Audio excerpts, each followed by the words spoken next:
Good morning. This is Isaac Newton with another mini episode of Religion is Mental Illness. Today I want to continue dialogue. So far, some with one person and mostly with myself, but that's okay. We're talking about a decision matrix for life. What's right and what's wrong, not really pertinent necessarily as much as what's beneficial, what's productive, what is good for the excuse me, what's good for the human race, what's going to promote us, what's going to help us as a species across the globe, across the world. What can we do? How can we do? Let me rephrase.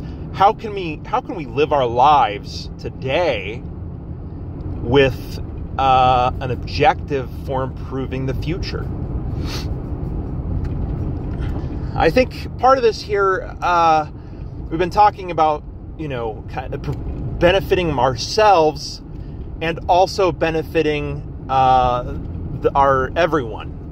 And I say everyone, I mean benefiting our species, our community, our society, the global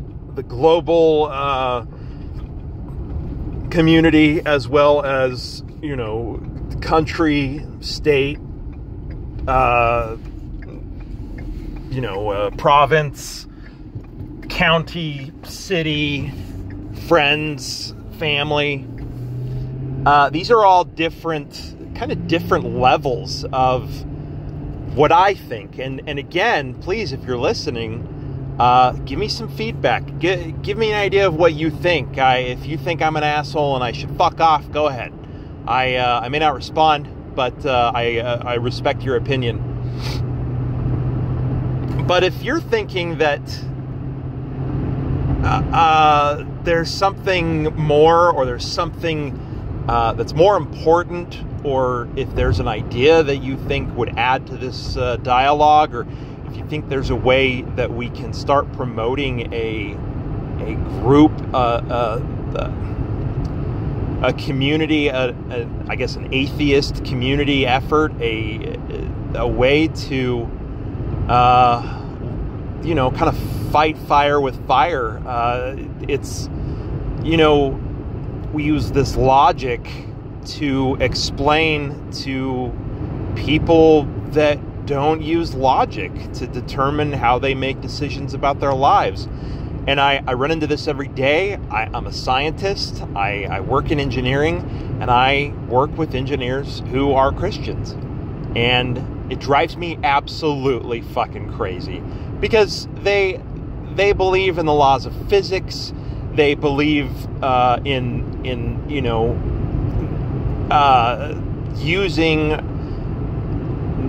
reason and math and science to do their job, to apply science, to apply design, all of these things that are rational. They use these things to develop, to innovate and to try to improve what's around them.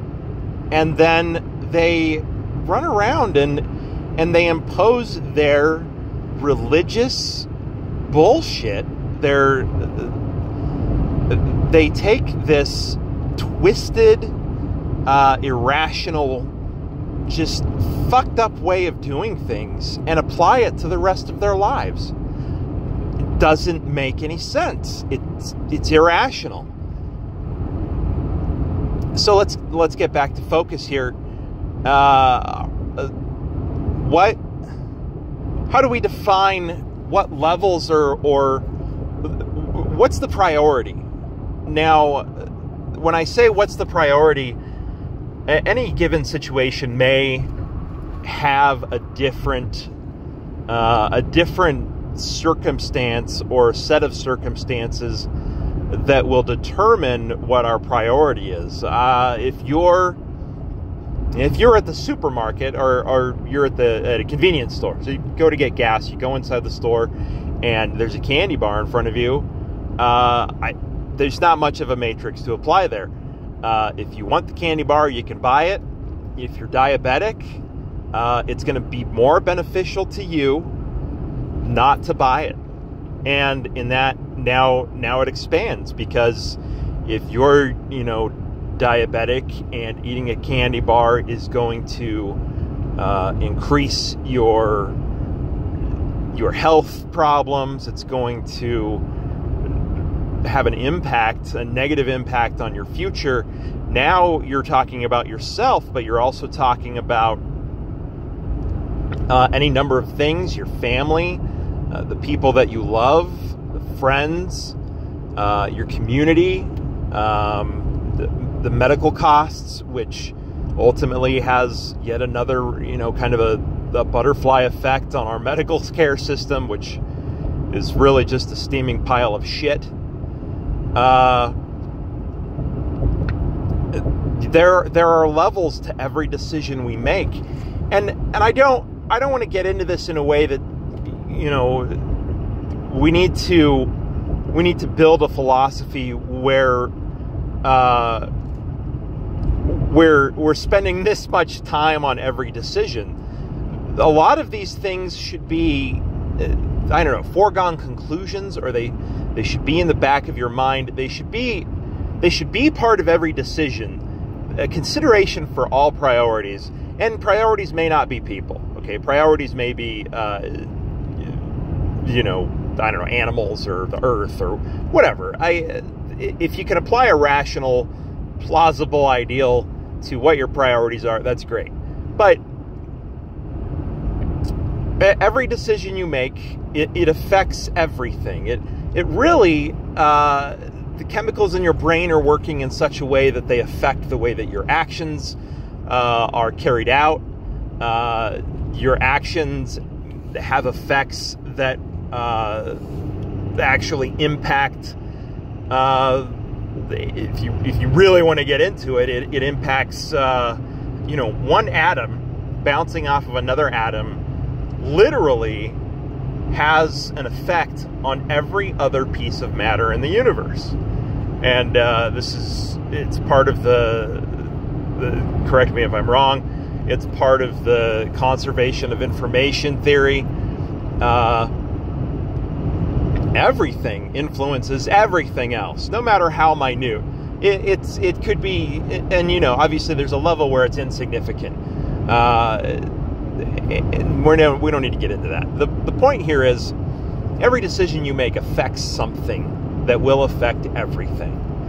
And I don't know that our basis needs to be, trying to analyze every situation to try to, build a matrix or a cloud diagram of all of the possible effects that a decision can make. Now, obviously, more important decisions, it may be a good idea to do this, but we're not talking about that. We're talking about a general way to apply, I guess, a decision matrix. I keep thinking, I don't want to call it morality. I don't want to call it values or ethics. I don't want to call it rules. I don't want to call it laws. It's really the application of rational thought to your decision-making process in a way that will help you make decisions that have a positive impact on yourself and your community. And I think that's a generally, I think that's a good definition. What actions can you take? What can you do? How can you live your life so that you have a better life and everyone around you has some sort of maybe not a benefit, but also not a, I would say, do no harm as much as you can. It's impossible not to do harm. I'm sorry. I know I've spent time in a Tibetan community in India, and they pray over the soil before they dig. And in many respects, I respect their very deep respect for life. They pray over the soil because they're literally concerned for the organisms that live in that soil. They're praying for karma. They're asking, the universe to bless these things, to help them move on to enlightenment. It's a very deep, and I find it to be a very it's a respect for life that in many respects is worthy, I guess, of respect. But again, if you have to pray over the soil to build your house, in a world where things need to get done, and India, this place in India is very rural, it's very developing world. It's it's not modern, and it's not, well, there are modern aspects, but it's not the world that we as Americans live in, or we as developed nations live in. It's a different world. So the point, to get back a little more on task, the point here is that I think there should be a do no harm clause. Sometimes harm has benefit, and I know that some people probably find that negative, or they find that to be bad. But I think about forest fires. If you allow forest fires to burn the way they are supposed to naturally, it actually is good for the environment. But some things die. Trees, we lose some trees, we probably lose some animals, definitely lose some insects.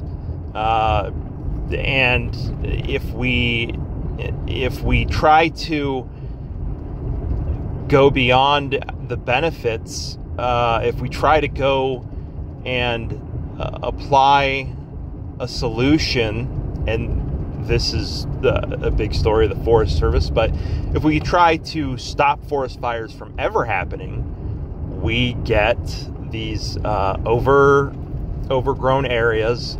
The fuel, the dead leaves and branches and dry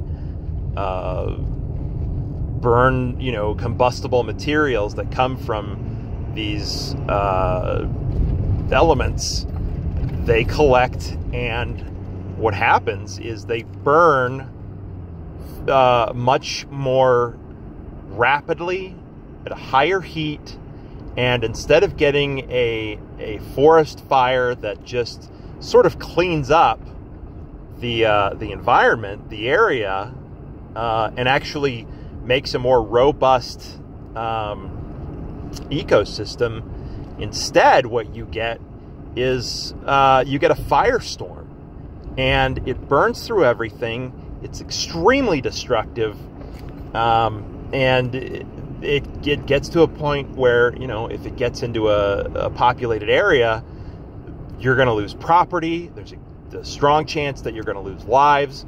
So, beating a dead horse here. But the point being, do no harm has a limit. And it needs to be decisions that we make, the way that we live our lives. It needs to revolve around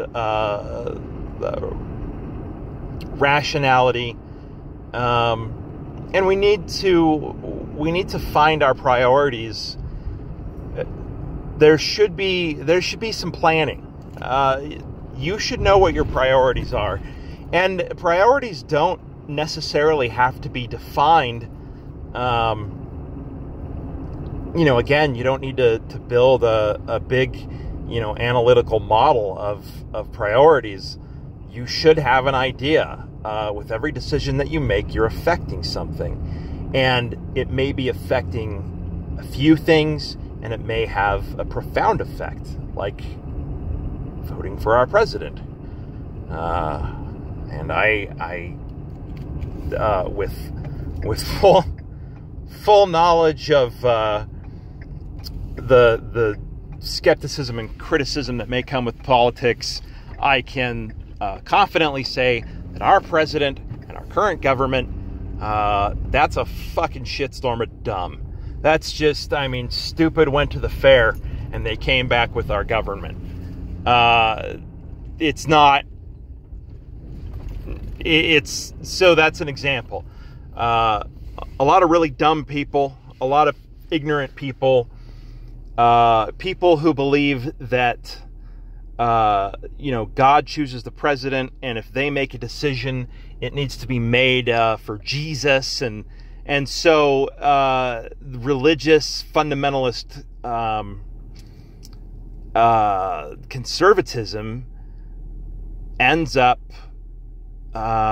making an irrational decision that has a profound effect on our global community.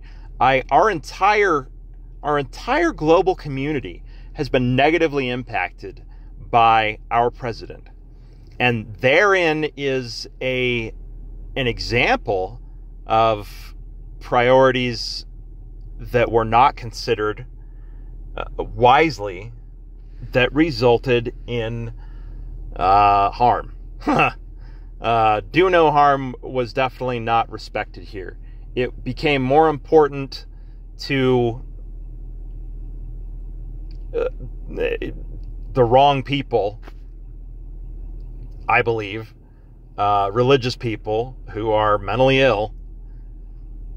They decided that they needed to vote for this moron, this incompetent, unqualified, self-serving asshat who is running our country. And I saw earlier on Facebook, I saw a meme that called him Twitler, and what a profound image that is, and true. It's true. This man, Donald Trump, has used his position as one of the most powerful and supposedly most respected positions in the world. He has used his position to openly, adversely affect the environment around him in the most harmful way possible, with consideration only for himself. And it's obvious. And it's insane. So don't make decisions like that, because you'll end up with a fuckball in office. And nobody wants that fucking moose knuckle to be making decisions. And if you do want that ass chat to be making decisions, if you think that this fucking half-wit, dumbass piece of shit should be making decisions for you, if you're listening to this, and I doubt you are if you're one of those folks, but if you are, fuck you. You made a decision on your own personal self-preservation, and you did it. These people voted for this man because of their religion. And you can go into whatever other aspects you want. You can debate over, is it political, it's not religious. Everybody knows it. This is fucking religious. And this is a perfect example of what happens when a mass delusion fucks us over. Religion is mental illness, folks. That's it. So, let's figure out our priorities. I'll be on Facebook today. I'll be monitoring my channel. If anybody wants to comment, I'd love to continue a dialogue. I hope everybody's having a great day. Let me sign off now. Once again, this is Isaac Newton, and this has been another mini episode of Religion is Mental Illness. Thank you, and have a great day.